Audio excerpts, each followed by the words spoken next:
Olá, meus amigos, sejam todos abençoados.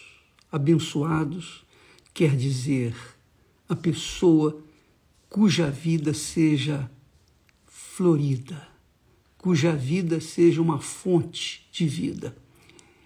Uma vida que venha glorificar a Deus. Você tem uma vida que venha glorificar a Deus. Como? Deus não está esperando a glória das nossas palavras. Porque as palavras são fáceis de serem ditas, não é verdade? A gente fala, é fácil falar. É fácil dizer, ó Deus, eu te amo. É fácil dizer a Deus, ó, eu te louvo, eu te agradeço. O difícil mesmo, é ser a própria glória de Deus nesse mundo. Que Jesus fala na oração, santificado seja o teu nome. Quer dizer, Deus quer ser santificado, glorificado, exaltado em nossas vidas, em cada um de nós. Seja com a nossa conduta, comportamento, no nosso casamento, na nossa família, nas nossas atitudes de justiça, atitudes corretas, na verdade, na integridade. São valores divinos, valores que Deus criou para que pudéssemos vivenciá-los e então Ele ser glorificado em nossas vidas. É a mesma coisa. Você tem um filho, uma filha, e a sua filha ou seu filho envergonha você vivendo na promiscuidade, envergonha você nas drogas, vivendo nas drogas. Quando ela fala palavrão, quando ela fala mentiras, quando ela engana, quando ela, enfim, vive uma vida completamente distorcida daquilo que você ensinou, como é que você se sente? Você se sente envergonhado, é ou não é? Você pensa assim, puxa, eu dei tudo pela minha filha, tudo pelo meu filho, olha só o que ele me devolve. Ele me devolve vergonha, humilhação, dor, porque os vizinhos vão dizer assim, viu, o fulana, de quem ele é filha? Ah, filha do Beltrano. Ah, é? Quer dizer, a pessoa, a mãe ou o pai, é envergonhado por causa de um filho, de uma filha. Isso é doloroso. E é isso que Deus sente com a criatura humana. Muita gente não crê em Deus porque isso, vive isso. E vê aqueles que dizem que crê vivendo uma vida de mentira, de engano, de hipocrisia. E Deus sabe, conhece todos nós. Ele sabe quem é verdadeiro, quem é mentiroso. Ele sabe quem vai ser a glória dele neste mundo e quem vai ser a vergonha dele neste mundo. Por conta disso, Deus sabe de antemão quem vai ser salvo. Assim eu respondo a pergunta da pessoa que disse, ô bispo, mas quem são os escolhidos? Por que são escolhidos? A verdade, minha amiga, é isso. Deus escolhe aqueles que, apesar de estarem vivendo no pecado, mas carregam dentro de si um anseio, um desejo de viver uma vida correta. Não correta apenas diante das pessoas, mas correta às escondidas, correta na sua vida pessoal, na sua casa, na sua família, na sua vizinhança. Aí é que está a diferença dos que serão salvos dos que não serão. Dos que foram chamados, mas não foram escolhidos. Porque se desviaram Muitos foram chamados e se desviaram do caminho, se desviaram da justiça, seguiram o pecado, seguiram a injustiça, seguiram o curso desse mundo. Por isso, o apóstolo Paulo, conduzido pelo Espírito Santo, ele diz assim, olha só, ele diz assim, o mundo não conheceu a Deus pela sua sabedoria, não conheceu a Deus pela sabedoria do mundo. Aprouve a Deus salvar os que creem pela loucura da pregação do Evangelho. Porque a pregação do Evangelho é loucura. Por exemplo, eu não falar palavrão, isso é loucura. Todo mundo fala palavrão, ô bispo. Isso é normal. Isso é bobagem. Todo mundo fala palavrão, mas para Deus, não é louco. É realmente algo abominável. Todo mundo mente, bispo. Mentira. Uma mentirinha aqui, uma mentirinha. Não vai fazer diferença. Deus é verdade. Quem tem o Espírito Santo tem o Espírito da verdade. E quem tem o Espírito da verdade não fala mentira. Não, como é que eu vou ter? Eu tenho o Espírito Santo, que é o Espírito da verdade, e viver com mentira nos lábios. Como? Então, é assim que a gente vê dentro das igrejas. Muitos crentes falando de Jesus, pregando Jesus, mas vivendo como o diabo gosta. Muitos crentes, quando querem faltar, querem se divertir, vão na 25 de março, compram um atestado médico e apresentam na maior cara de pau para justificar sua falta. Eu pergunto, isso é o quê? É de Deus? Deus aprova isso? Isso é justo? É correto? Então, essas e tantas outras atitudes e comportamentos que as pessoas tomam por aí, que contrariam a vontade de Deus, não é o Espírito Santo. Isso é o espírito do próprio Satanás. Não interessa se conhece a Bíblia, se leva a Bíblia debaixo do braço, não importa. Se a pessoa vive no pecado, ela está condenada, ela já foi excluída, já foi excluída. Ela foi chamada, mas ela se excluiu. Não, esse não é o lugar para mim. Então o apóstolo diz que o mundo não conhece a Deus por conta da sua sabedoria, da sua ciência. Aprove a Deus salvar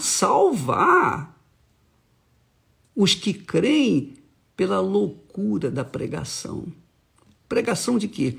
Da justiça. Pregação da justiça. O ensino da justiça. E a vivência na justiça. Aí, ele continua dizendo, os judeus pedem sinal, os gregos buscam sabedoria. Quer dizer, os que creem em Deus pedem sinais. Os gregos buscam sabedoria. Os judeus naquela época eram judeus como os judeus de hoje. Creem em Deus, guardam o sábado, não come carne de porco, etc. Mas vive no pecado. O que adianta essa crença? É igual o judeu rico que foi para o inferno, enquanto Lázaro, pobre, foi para o céu. E os gregos são os que buscam sabedoria. Naquela altura, naquele tempo, os gregos eram a fina nata da sociedade no mundo inteiro, porque eram os sábios, os ditos sábios. Mas Paulo continua, mas nós pregamos a Cristo crucificado. Quer dizer, os judeus pedem sinais, os judeus pedem um sinal de Deus, de cura, de libertação, etc. Os gregos buscam sabedoria, mas Paulo diz, nós pregamos a Cristo crucificado, que é escândalo para os judeus até hoje. A crucificação de Jesus é um escândalo para ele. O sinal da cruz é maldição para eles. Então, é escândalo para os judeus a cruz, o Cristo, a fé no Senhor Jesus. É escândalo para os judeus. E é loucura para os gregos. Os gregos, eles estão afinados com a sabedoria do mundo. Então, quer dizer, são aquelas pessoas que se formam, têm uma formação intelectual, acadêmica, é doutor nisso, é doutor naquilo. Mas, agora mesmo, muitos desses doutores estão enterrados por conta de um vírus chamado coronavírus. Não é verdade? Então, ele diz, mas para os que são chamados, tanto gregos, tanto judeus como gregos, lhes pregamos a Cristo, poder de Deus e sabedoria de Deus. Porque a sabedoria, ou a loucura de Deus, porque a loucura de Deus é mais sábia do que os homens. Deus não é louco, não tem loucura, mas ele fala de uma forma bem vulgar para as pessoas entenderem. A loucura de Deus é mais sábia do que os homens. A fraqueza de Deus não é fraco, não tem fraqueza, mas a fraqueza de Deus é mais forte do que os homens. Mas ele fala num sentido assim, apenas para a pessoa entender a linguagem que cabe compreensão. E ele fala mais, porque vedes, irmãos, a vossa vocação. Analisai a vossa vocação, que não são muitos os sábios, segundo a carne, os doutores, os grandes deste mundo. Não são muitos os sábios, segundo a carne, nem muitos os poderosos, nem muitos os nobres, os de fina classe, que são chamados. Mas Deus escolheu as coisas loucas deste mundo para confundir as sábias. E ele me escolheu. Ele escolheu esse louco desse mundo. Ele me escolheu. E ele escolheu você que crê na sua palavra. Que louvado seja o nome de Jesus. Você creu, você ganhou na loteria divina, digamos assim, porque você foi sorteada, você foi escolhida pelo próprio Deus. Deus escolheu você. Não foi o homem, não foi você.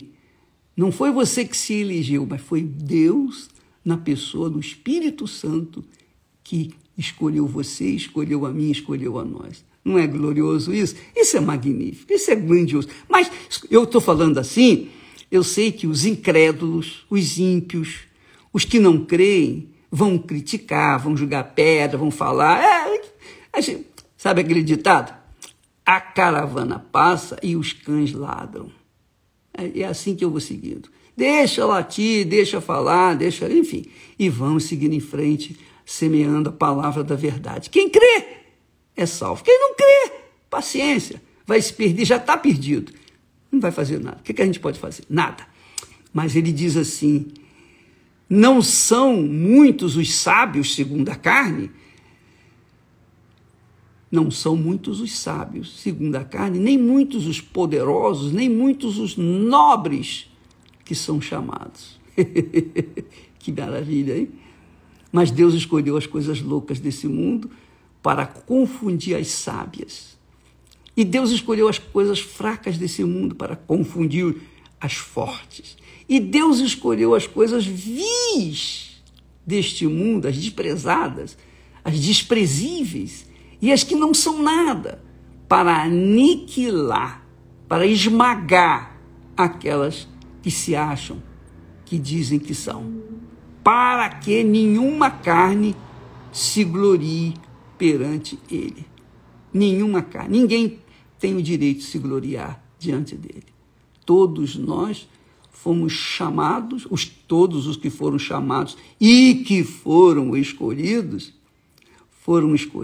para a glória de Deus, não é para a glória de si próprio, não é para receber o louvor das pessoas. Não, minha amiga, meu amigo. Foi para que ele, Jesus, fosse glorificado na vida deles. E é isso que me importa. É isso que vale a pena. Nós fomos escolhidos e temos essa consciência de termos sido escolhidos para que Ele, nosso Senhor e Salvador Jesus Cristo, seja santificado, glorificado, exaltado, magnificado, reconhecido, honrado através da nossa vida cotidiana, do nosso exemplo, da nossa conduta que vem ao encontro da vontade de Deus. Entendeu, minha amiga? Entendeu? Então, isso, você vendo a novela o Gênesis, você vai ver isso. Inclusive, no capítulo de ontem nós vimos isso. Terá querendo que o seu filho Abraão case com outra mulher, tenha outros filhos e tal, tenha filhos com outras mulheres. Mas Abraão disse, não, eu amo Sara. Eu amo Sara, ela é a minha esposa, ela que eu escolhi. A minha vida é dela, a vida dela é minha. Eu não vou abrir mão dessa lealdade, dessa fidelidade para com ela, para satisfazer o meu ego e ter filhos e gerar descendentes e herdeiros. Não, eu estou preocupado em ser leal a ela, porque essa lealdade de Abraão para com Sara era e significava ou tipifica a lealdade nossa com Deus. É isso aí. É isso aí. Eu sei que falar em casamento, o bispo está brincando. Mas na época de Abraão era a mesma coisa. Ele podia ter outras mulheres, porque a mulher dele não tinha filhos, então ele tinha o direito de gerar filhos com outras mulheres. E foi o caso de Jacó, por exemplo, gerou filhos até com as servas dele, para crescer o número de homens e poder ser fortalecido e poder defender a família, etc, etc, etc. Hoje não há necessidade disso. Mas a lealdade, a fidelidade, isso, minha amiga, meu amigo, não se compra com dinheiro, não se paga com dinheiro ou com as coisas desse mundo. Você vive, ou você tem ou você não tem. Caráter é uma coisa que a gente já vem de berço, né? Caráter vem de berço. Caráter vem de berço. Mas quando o Espírito Santo desce sobre uma pessoa que é descarada, ele faz dela uma nova criatura, uma criatura com a mente divina, a tal ponto dessa criatura servir esse mundo, viver neste mundo para a glória de Deus. Entendeu agora por que o Espírito Santo é necessário? Por que sem o Espírito Santo é impossível agradar a Deus? É impossível. Porque sem o Espírito Santo é impossível a pessoa ser de Deus. Pois bem, vamos seguindo nessa comunhão e nessa fé em busca do batismo com o Espírito Santo para que sejamos eleitos. O Espírito Santo é a garantia de Deus. Deus nos dá a garantia que somos dele com o Espírito Santo. Ele é o penhor. Você sabia disso? O Espírito Santo é o penhor. Deus nos dá o Espírito Santo como penhor. Isso aqui é a garantia de que você foi chamado, escolhido, é meu, é minha propriedade. Deus abençoe e até amanhã em nome do Senhor Jesus.